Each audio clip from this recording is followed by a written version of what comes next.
우리에게 주신 하나님의 말씀은 사도행전 17장 10절부터 15절까지입니다. 밤에 형제들이 곧 바울과 실라를 베레아로 보내니 그들이 이르러 유대인의 회당에 들어가니라. 베레아에 있는 사람들은 데살로니가에 있는 사람들보다 더 너그러워서 간절한 마음으로 말씀을 받고 이것이 그러한가 하여 날마다 성경을 상고하므로 그 중에 믿는 사람이 많고 또 헬라의 귀부인과 남자가 적지 아니하나 데살로니가에 있는 유대인들은 바울이 하나님의 말씀을 베레아에서도 전하는 줄을 알고 거기도 가서 무리를 움직여 소동하게 하거늘 형제들이 곧 바울을 내보내어 바다까지 가게 하되 실라와 디모데는 아직 거기 머물더라. 바울을 인도하는 사람들이 그를 데리고 아덴까지 이르러 그에게서 실라와 디모데를 자기에게로 속히 오게 하라는 명령을 받고 떠나니라. 아멘. 하나님께서 노아 시대에 타락한 인간들을 홍수로 심판하셨습니다. 모든 인간들을 홍수로 썰어버리신 것입니다. 그 심판의 와중에 노아 가족 8명은 살아남을 수 있었던 것은 하나님께서 노아로 하여금 방주를 미리 건조해서 대비하도록 해주셨기 때문입니다. 노아 나이 600세 되던 해 2월 10일에 방주 속으로 들어간 노아 가족은 이듬해인 2월 27일에 방주에서 나오기까지 1년 17일 동안 방주 속에서 생활함으로써 그 무서운 홍수의 심판에서 살아남을 수 있었습니다. 그래서 사람들은 노아의 방주를 가리켜서 구원의 방주라고 부릅니다. 창세기 6장 14절에 히브리어로 테바라고 표기되어 있는 방주는 길이가 136.8m, 폭이 22.8m, 높이가 13.6m에 달하는 거대한 규모였습니다.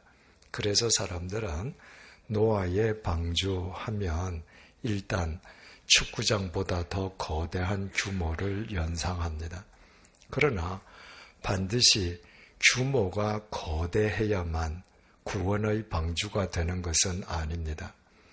이스라엘 백성이 이집트에서 노예살이할 때였습니다. 이집트의 파라오가 이스라엘 여인들이 사내 아이를 낳으면 반드시 나일강에 던져 죽이라는 무서운 명령을 내렸습니다.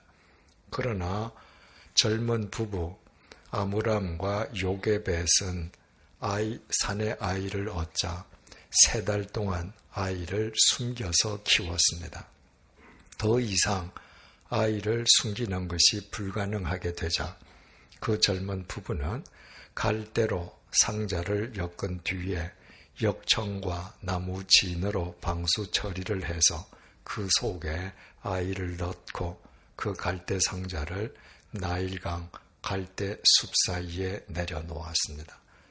마침 목욕하기 위해서 나일강으로 나왔던 파라오의 딸 공주가 그 갈대 상자를 발견했고 상자 속에 있던 아이는 공주의 양자가 되었습니다. 공주는 자기가 그 아이를 나일강에서 구원해내었다는 의미로 아이의 이름을 모세라고 지어 주었습니다. 후에 이스라엘 백성들을 이집트의 노예살이에서 해방시키는 위대한 지도자가 된 바로 그 모세였습니다.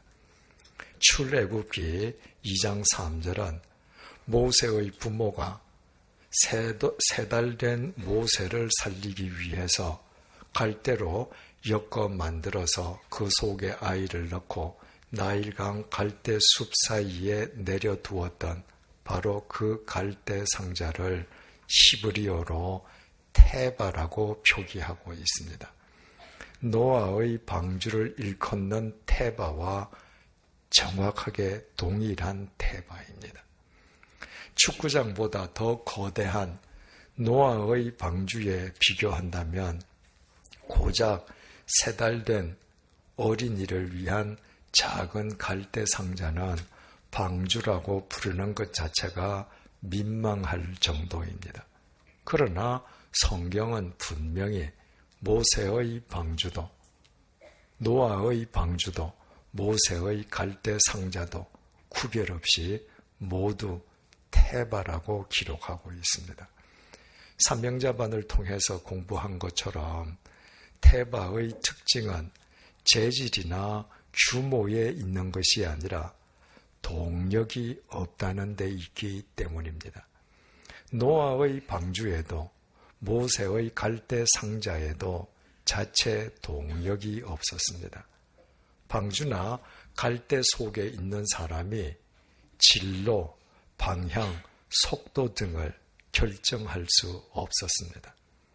방주나 갈대 상자가 동서남북 어느 방향으로 나갈 것인가, 어떤 속도로 나아갈 것인가, 어느 지점에서 멈출 것인가, 그 모든 것은 철저하게 하나님의 결정사항이었습니다. 이처럼 하나님께서 동력이 되셨을 때 노아의 거대한 방주와 모세의 보잘것없는 갈대 상자는 외형상으로는 결코 동일할 수 없었지만 본질적으로는 둘 다 모두 하나님에 의한 테바, 구원의 방주가 되었습니다. 이것은 비단 나무로 건조된 선박이나 갈대로 엮어진 상자에만 국한된 이야기인 것은 아닙니다. 우리가 우리 인생의 동력을 누구로 삼느냐에 따라서 우리의 직업, 연령, 학식, 소유에 상관없이 우리 각자의 인생이 구원의 방주로 승화될 수도 있고 반대로 난파선으로 좌초할 수도 있습니다. 모세 부모가 모세를 살리기 위해서 만든 상자는 작고 보잘것없는 갈대 상자에 지나지 않았지만은 하나님께서 동력 되실 때 그 작은 갈대 상자는 거대한 노아의 방주와 똑같은 테바가 되었습니다. 하나님께서는 이스라엘 여인이 산의 아이를 낳으면 반드시 나일강에 던져 죽이라는 엄명을 내린 이집트 파라오의 딸을 도구로 삼으셔서 모세를 그 나일강에서 건져 올리셨고 바로 그 공주의 양자가 되도록 모세를 구원해 주셨습니다. 그러나 모세가 이집트의 왕궁에서 제왕 교육을 받고 살면서 자기 스스로 자기 인생의 동력이 되려고 했을 때 모세는 하루아침에 미디안 광야의 양치기로 그 인생이 좌초하고 말았습니다. 그 광야에서 모세는 중요한 사실을 터득했습니다. 오직 하나님만 자기 인생의 동력이 되실 수 있다는 것입니다. 그리고 모세가 하나님을 자기 인생의 동력으로 삼기 시작하면서부터 세상적으로 보면 더 이상 소망이 없는 80 노인 양치기 모세의 인생은 테바가 되었습니다. 자기 혼자 구원받고 끝나는 작은 갈대 상자가 아니라 그 모세 한 사람으로 인해서 온 이스라엘 백성이 이집트의 노예살이에서 구원받게 되는 노아의 방주보다도 더 거대한 테바가 된 것입니다. 사도 바울의 인생도 마찬가지였습니다. 젊은 바울이 스스로 자기 인생의 동력이 되려 했을 때 유대 사회에서 출세 가도를 걷던 바울은 한순간에 다메섹 도상에서 그 인생이 난파하고 말았습니다. 그러나 삼위일체 하나님을 자기 인생의 동력으로 삼기 시작하면서부터 난파했던 바울의 인생은 테바로 구원의 방주로 회복되기 시작했습니다. 오직 하나님만을 자기 인생의 동력으로 삼고 하나님의 인도하심에 자기 자신을 전적으로 의탁하는 태바로 살아간다는 것은 흔히 오해하듯이 당사자는 아무 생각도 없이 살아가는 것을 결코 의미하지 않습니다. 하나님께서는 인간을 무뇌의 로봇 같은 단순한 기계장치로 만드시지 않았습니다. 하나님께서는 인간에게 인격과 지성과 이성을 주셨습니다. 그러므로 주님을 자기 인생의 동력으로 삼은 그리스도인이라면 이 세상 그 누구보다도 깊이 생각하면서 살아가야 합니다. 생각하지 않고서는 주님의 뜻을 바르게 분별할 수도 해석할 수도 없기 때문입니다. 바울은 3차 전도 여행하는 도중에 자신의 마지막 생을 던져야 할 곳이 먼저 예루살렘을 방문한 이후에 로마 제국의 심장인 수도 로마라는 사실을 깨달았습니다. 그래서 에베소의 장로들을 밀레도로 불러서 고별사를 남깁니다. 이제 육체를 지니고 이 땅에 사는 동안에는 다시는 에베소의 장로들을 만날 수 없을 것이기 때문입니다. 그때 바울이 자기의 미래와 관련해서 이런 말을 남깁니다. 사도행전 20장 22절입니다. 보라, 이제 나는 성령에 매여 예루살렘으로 가는데 거기서 무슨 일을 당할는지 알지 못하노라. 바울은 자신의 신앙적인 상태를 성령에 매여 있는 상태라고 표현했습니다. 오직 주님을 자기 인생의 동력으로 삼고 성령님의 인도하심에 자신을 맡긴 태바로 살아가고 있다는 의미였습니다. 바울은 성령님께서 자신을 먼저 예루살렘으로 인도하신다는 사실은 분명히 깨달았습니다. 그러나 예루살렘으로 갔을 때에 어떤 세세한 일이 일어날 것인지에 대해서는 구체적으로 알지 못했습니다. 그렇지만 성령님께서는 바울에게 결코 오해할 수 없는 명료한 내용을 일러주시기도 하셨습니다. 즉, 이제 예루살렘으로 올라가면 환난과 결박이 기다릴 것이라는 것입니다. 20장 23절을 보시겠습니다. 오직 성령이 각 성에서 내게 증언하여 결박과 환난이 나를 기다린다 하시나. 이것은 사람이 전해준 사람의 말이 아니었습니다. 바울이 자기 인생의 동력으로 삼은 성령 하나님께서 예고하신 말씀이었습니다. 만약에 우리가 이런 경우를 맞는다면 우리는 어떻게 하겠습니까? 우리가 치밀한 계획을 세우고 새로운 인생길을 막 시작하려는데 성령 하나님께서 나타나셔서 네가 그 길을 가면 반드시 환난과 결박을 당할 것이라고 위험을 예고해 주신다면 우리는 어떻게 행동하겠습니까? 이미 말씀드린 적이 있습니다만은 저라면 일단 하나님께 감사드리고 절대로 그 길을 가지 않을 것입니다. 저는 성령님의 위험 예고를 성령님께서 저를 사랑하셔서 그 길을 가지 말라고 제 앞길을 가로막으시는 성령님의 은혜의 손길로 해석할 것이기 때문입니다. 아마도 그리스도인들 99.9%는 그렇게 해석할 것입니다. 하지만 바울의 해석은 달랐습니다. 20장 24절입니다.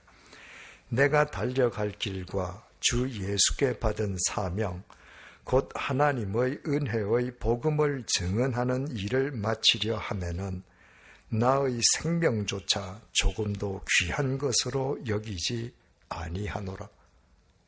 바울은 자기가 가려는 앞길에 반드시 환난과 결박이 있다 할지라도 그 길이 사람들에게 복음을 전할 수만 있는 길이라면 자기의 생명조차 조금도 귀한 것으로 여기지 않는다고 천명했습니다.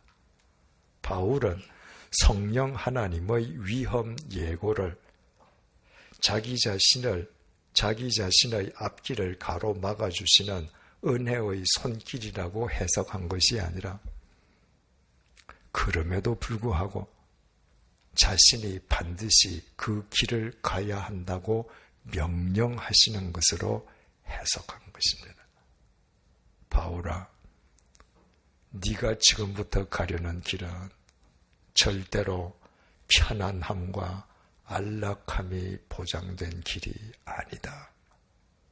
너는 가는 곳마다 환난을 당할 것이고 감옥에 투옥당할 것이다. 그러나 나는 네가 나를 위하여 이 길을 끝까지 완주할 것을 믿는다. 성령님의 말씀을 그렇게 해석한 바울은 그 믿음으로 환난과 결박이 기다리는 예루살렘으로 올라갔고 예루살렘에서 유대 교인들의 고발로 투옥당했던 바울은 가이사랴의 감옥으로 이송되었다가 죄수의 신분으로 로마 제국의 심장 수도 로마로 호송되었습니다. 그리고 그 바울에 의해서 로마 제국의 역사가 새로워졌습니다. 비록 바울의 신분은 죄수였을 망정 오직 하나님만을 인생의 동력으로 삼았던 바울의 인생 자체가 예수 그리스도 안에서 영원한 태바로 영원한 구원의 방주로 승화된 것이었습니다. 바꾸어 말씀드리면 바울은 성령님께서 믿으셨던 대로 모든 것을 해내었던 것입니다. 그러나 그것은 바울이 바른 생각으로 주님의 뜻을 바르게 분별하고 해석했기에 가능할 수 있었던 일이었습니다. 바울이 1차 전도 여행 때 루스드라를 방문했습니다. 그리고 그곳에서 선천성 하반신 마비자를 예수 그리스도의 이름으로 일으켜 세웠습니다. 그 현장을 목격한 많은 사람들이 복음을 영접하고 그리스도인이 되었으면 말할 것도 없습니다. 그러나 비스디아 안티옥과 이고니온의 유대인들이 바울을 해치기 위해서 루스드라까지 원정을 갔습니다. 그들은 루스드라 사람들을 선동해서 바울에게 돌 세례를 퍼부었습니다. 얼마나 심한 돌 세례였는지 피투성이가 되어 쓰러진 바울을 그 현장에 있던 모든 사람들이 죽었다고 생각해서 바울을 질질 끌고 루스드라 성 밖으로 가서 내다 버릴 정도였습니다. 그러나 바울은 죽지 않고 다시 일어섰습니다. 그렇다면 바울은 성령님의 인도하심을 받고 있는 이상 성령님께서 자신을 인도하시는 그 다음 전도지인 더베로 그냥 가면 될 일이었습니다. 그런데 피투성이가 된 몸으로 다시 일어선 바울이 가장 먼저 한 일은 방금 죽음의 돌 세례를 당했던 루스트라 성 안으로 되돌아가는 것이었습니다. 자기를 죽이려고 돌팔매질을 했던 비스티아 안티옥과 이고니온의 유대인들이 아직도 버티고 있을지도 모르는 그 루스트라 성 안으로 목숨을 걸고 다시 들어간 것입니다. 루스트라 사람들에게 복음을 전한 바울이 느닷없이 나타난 비스티아 안티옥과 이고니오 유대인들로부터 돌팔매질을 당한 뒤에 종적도 없이 사라져버린다면 그 바울로부터 복음을 영접하고 그리스도인이 된 루스트라의 초신자들의 믿음이 흔들리지 않겠습니까? 그래서 바울은 피투성이가 된 몸으로 그들에게 예수 그리스도의 복음은 아무리 짓밟아도 결코 짓밟히지 않음을 보여주기 위해 목숨을 걸고 루스트라 성 안으로 다시 들어간 것입니다. 바울은 그 순간 루스트라 교인들의 믿음을 굳건하게 해주는 것이 주님의 뜻이라고 생각한 것이었습니다. 이처럼 주님을 자기 인생의 동력으로 삼은 바울은 매사에 주님의 뜻을 생각하면서 살되 바울의 생각은 단 한 번도 사람을 떠난 적이 없었습니다. 바울은 주님의 뜻은 반드시 사람을 위한 뜻임을 분명히 알고 있었습니다. 바울에게 사람과 무관한 주님의 뜻은 있을 수 없었습니다. 그러므로 바울이 주님을 위해서 자기 생명조차 조금이라도 귀한 것으로 여기지 않는다고 고백한 것은 주님께서 사랑하시는 사람들을 위하는 일이라면 무슨 일이든지 다 하리라는 결단의 고백이었던 것입니다. 오늘 본문 역시 그와 같은 바울의 진 면목을 우리에게 잘 보여주고 있습니다. 아시아 대륙의 바울이 유럽 대륙 마게도냐로 진출한 것은 아시아 대륙 드로아에서 보았던 마게도냐 사람의 환상 때문 아닙니까? 한 마게도냐 사람이 나타나서 마게도냐로 건너와서 우리를 도와달라고 요청하는 환상을 보고 바울은 그 환상이 주님의 뜻이라고 해석했습니다. 그래서 로마 제국 속주 마게도냐로 건너간 바울은 마게도냐의 빌립보, 데살로니가, 베레아에서 복음을 전한 다음에 마게도냐 지역을 넘어서 전혀 계획에도 없던 로마 제국의 또 다른 속주 아가야의 아데네까지 진출하게 되었습니다. 유럽 대륙에서 바울의 전도 여정이 그렇게 진행되게 된 데는 바울을 시기해서 바울을 해치려 했던 데살로니가 유대인들이 결정적인 역할을 했습니다. 지난 시간에 말씀드린 것처럼 주님께서는 데살로니가의 사악한 유대인들을 도구로 사용하셔서 바울이 마게도냐 지경을 넘어서 아가야의 땅에까지 가서 복음을 전하지 않을 수 없도록 신비스럽게 역사하신 것이었습니다. 그처럼 바울이 주님의 인도하심을 쫓아서 생각지도 않았던 아가야의 땅 아덴까지 진출했다면 이제 자신이 지나쳐온 마게도니아에 대해서는 더 이상 신경을 쓰지 않아도 무방할 것 같습니다. 그러나 바울은 그렇게 하지 않았습니다. 우리가 잘 알고 있는 것처럼 마게도냐로 진출했던 바울은 먼저 마게도냐의 주요 도시 빌립보를 거친 뒤에 마게도냐의 행정 수도 데살로니가로 갔습니다. 데살로니가의 유대인들이 바울을 시기해서 바울을 해치려고 아고라의 조폭들까지 동원했습니다. 그들이 바울을 찾을 수 없자 바울 일행에게 자기 집을 제공해 주었던 야손과 마침 그 집에 있던 믿음의 몇 형제들을 붙잡아서 통치자들 앞으로 끌고 가서 거짓 모함으로 고발했습니다.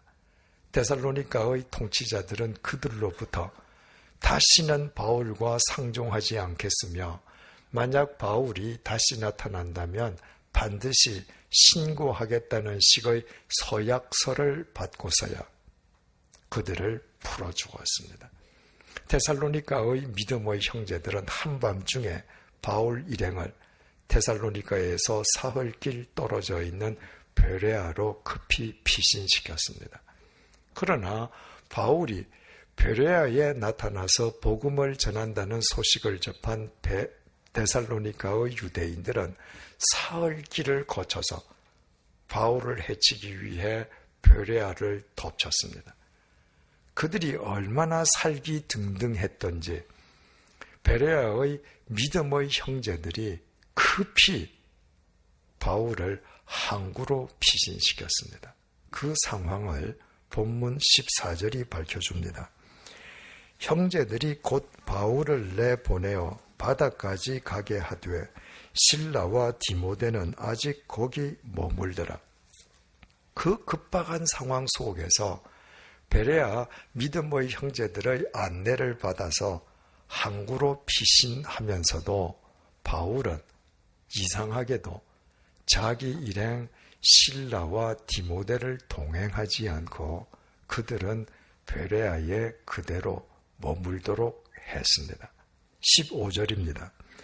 바울을 인도하는 사람들이 그를 데리고 아덴까지 이르러 그에게서 실라와 디모데를 자기에게로 속히 오게 하라는 명령을 받고 떠나니라. 바울을 데리고 항구로 피신한 베레아의 믿음의 형제들은 그것만으로는 마음이 놓이지 않았습니다.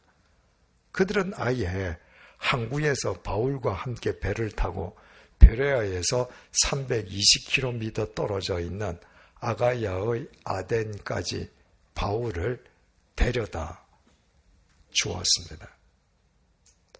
그리고 아덴에 도착한 바울은 베레아로 돌아가는 믿음의 형제들에게 베레아에 도착하면 그곳에 머물고 있는 실라와 디모데로 하여금 속히 자기가 있는 아덴으로 오게 해달라고 부탁을 했습니다.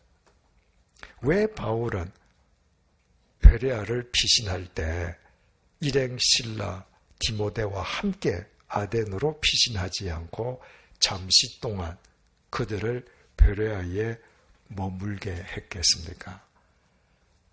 데살로니가 3장 2절에 의하면 아덴으로 급히 오라는 바울의 전가를 받은 디모데와 실라가 아덴으로 바울을 찾아갔을 때 바울은 다시 디모데를 데살로니가로 돌려보내었습니다.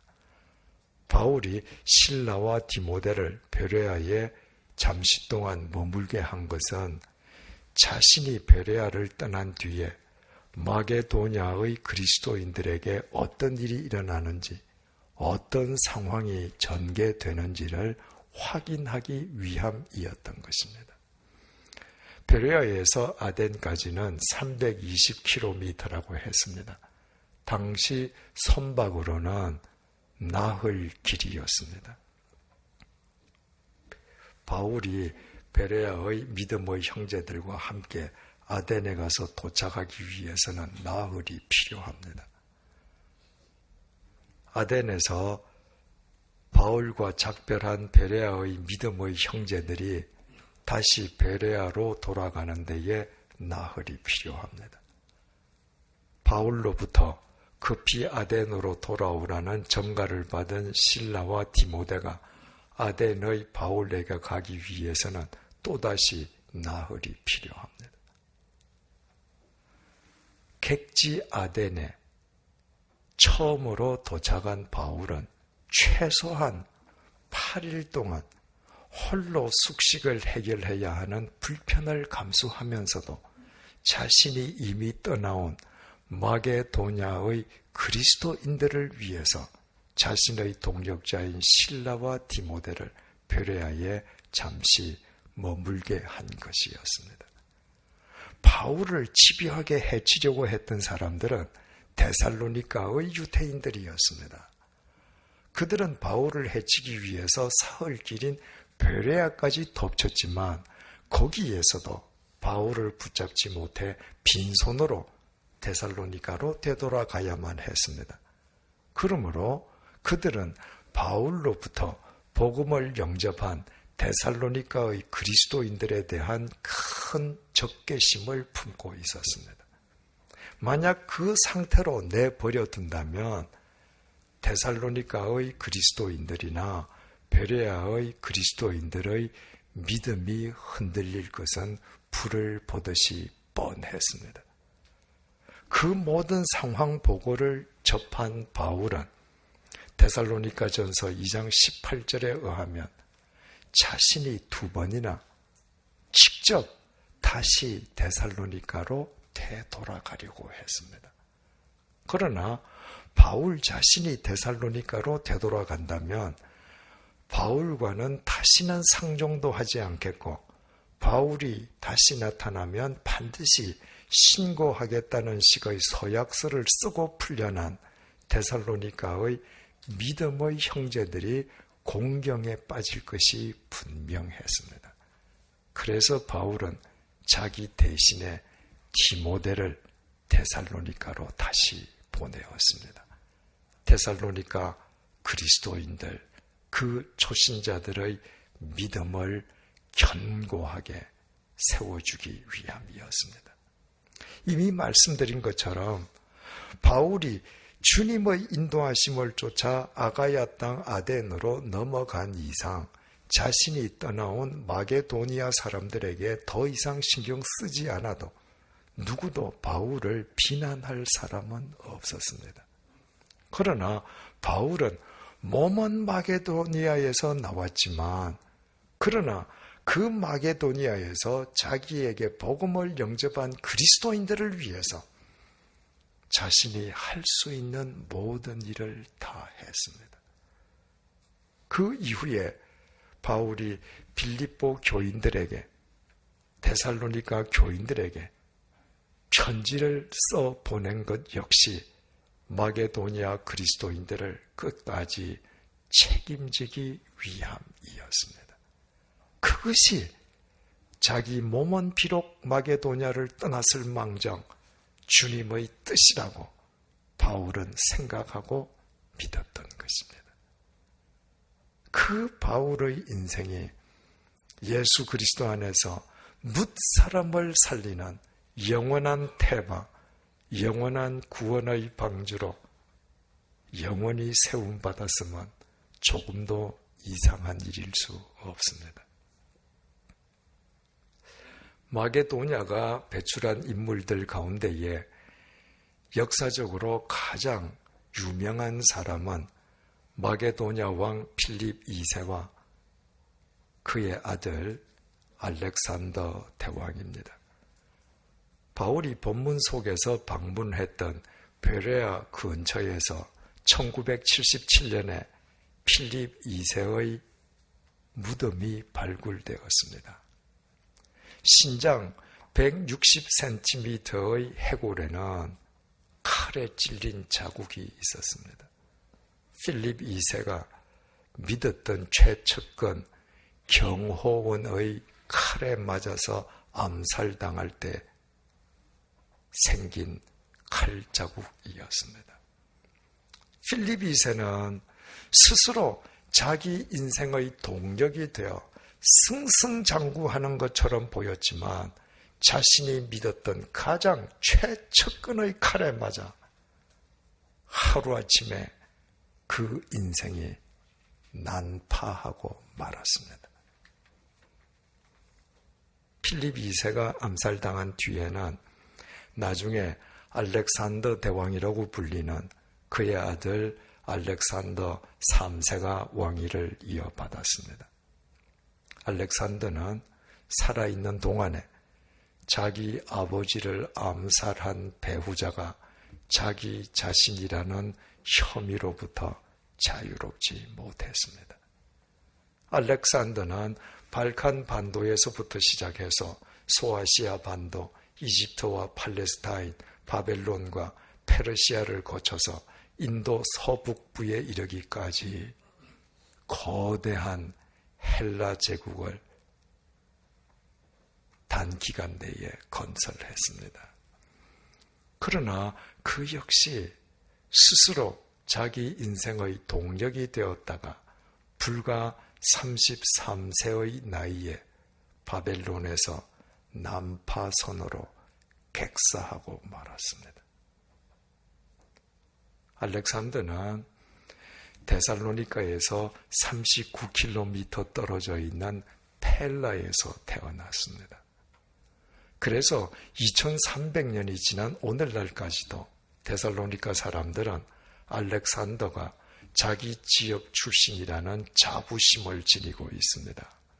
오늘날 그리스에서 아테네에 이어 두 번째 도시인 데살로니가를 찾아가면 데살로니가의 해안가에 말을 타고 앉아서 자신이 정복한 동방을 향해 바라보고 있는 알렉산더 대왕의 동상이 외로이 서 있습니다. 묘하게도 그 동상 맞은편에는 헬라 제국이 멸망한 뒤에 로마 제국을 거쳐 그 땅을 정복했던 오스만 터키 시대의 감옥으로 쓰였던 화이트 타워가 아직도 남아 있습니다. 정복자 알렉산더 대왕의 땅을 정복한 오스만 터키의 감옥 화이트 타워 맞은편에 세워져 있는 알렉산더 대왕의 동상은 스스로 자기 인생의 동력이 되는 사람의 인생이 얼마나 허망하게 끝나는지를 쓸쓸하게 웅변해주고 있습니다. 1492년에 스페인에서 살고 있던 유대인들이 모두 추방당했습니다. 그때 그 유대인들이 모두 데살로니가로 이주했습니다. 그래서 그 이후 무려 5세기 동안 데살로니가는 지중해 세계에서 가장 많은 유대인들이 사는 주요 도시였습니다. 그러나 1943년에 데살로니가에서 살던 4만 3천 명의 유대인 전원이 아우슈비츠 수용소로 강제 이송되면서 데살로니가의 유대인 사회는 완전히 와해되고 말았습니다. 2000년 전에 헬라어로 고등교육을 받았던 바울 역시 헬라 제국의 알렉산더 대왕의 전설에 대해서 잘 알고 있었을 것입니다. 그러나 필립 2세와 알렉산더 대왕의 본거지인 마게도냐를 2000년 전에 바울이 그토록 누비고 다녔지만 바울은 단 한 번도 그 마게도니아가 배출한 역사적 위인이라는 필립 2세와 알렉산더 대왕을 자기 인생의 사표로 삼았던 적이 없습니다. 자기 스스로 자기 인생의 동력이 되는 인간의 삶이 얼마나 허망하게 끝나는지 잘 알고 있었기 때문입니다. 말년의 바울은 복음을 전하다가 로마에서 참수형을 당해서 비참하게 생을 마감했습니다. 그래서 바울의 인생 또한 난파선으로 좌초했습니까? 결코 그렇지 않습니다. 그는 그가 자신의 동력으로 삼았던 부활하신 예수 그리스도 안에서 영원히 살아 있습니다. 그의 모든 행적들과 글들은 시간과 공간을 초월해서 오늘도 뭇 사람을 살리고 있습니다. 하나님의 뜻이 사람에게 있음을 날마다 생각하면서 살았던 그의 인생이 예수 그리스도 안에서 영원한 테마, 영원한 구원의 방주로 승화된 것입니다. 자기 스스로 자기 인생의 동력이 되려는 어리석음을 더 이상 범치 마십시다. 오직 영원하신 삼위일체 하나님만을 자기 인생의 동력으로 삼으십시다. 하나님의 뜻은 늘 사람의 있음을 잊지 마십시다. 하나님의 뜻을 날마다 생각한다면 날마다 사람을 생각하며 살아가십시다. 태어나서 코끝에 호흡이 멎을 때까지 단 한 사람의 인생도 예수 그리스도 안에서 바로 세워주지 못한다면 어찌 우리가 그리스도인이라고 자처할 수 있겠습니까? 하지만 우리가 단 한 사람의 인생이라도 예수 그리스도 안에서 바르게 세워줄 수만 있다면 우리가 비록 갈대상자처럼 보잘것없는 존재라 할지라도 우리의 인생은 결코 좌초하지 않는 영원한 테마, 영원한 구원의 방주로 세워질 것입니다. 기도하시겠습니다. 바울이 스스로 자기 인생의 동력이 되었을 때 유대 사회에서 출세가도를 달리던 그의 인생은 다메섹 도상에서 처참한 난파선이 되고 말았습니다. 그러나 주님을 자기 인생의 동력으로 삼으면서부터 난파했던 그의 인생은 태바로 승화되었습니다. 그는 자기 인생의 동력이신 주님의 뜻은 사람에게 있음을 언제나 잊지 않았습니다. 주님께서 사랑하시는 사람을 살리고 세우는 생각과 삶으로 일관했던 그의 인생은 2000년이 지난 오늘날까지도 시간과 공간을 초월한 영원한 구원의 방주로 우뚝 서 있습니다. 우리의 인생이 완전히 좌초하기 전에 스스로 자기 인생의 동력이 되려는 어리석음을 일깨워 주셔서 감사합니다. 그동안 스스로 인생의 동력이 되느라 귀한 인생을 허망하게 탕진해온 우리의 어리석음을 용서해 주십시오. 이제부터 오직 주님만을 우리 인생의 동력으로 삼는 참된 그리스도인이 되게 해 주십시오. 주님의 뜻은 언제나 사람에게 있음을 늘 생각하며 살게 해 주십시오. 우리가 무슨 일을 하든 그 궁극적인 목적이 사람을 살리고 책임지기 위함임을 잊지 않게 해 주십시오. 그리하여 우리가 갈대상자처럼 보잘것없는 존재라 할지라도 우리로 인해 이 시대를 위한 출애굽과 사도행전의 역사가 일어나는 영원한 태바 구원의 방주가 되게 해 주십시오. 예수님의 이름으로 기도드립니다. 아멘.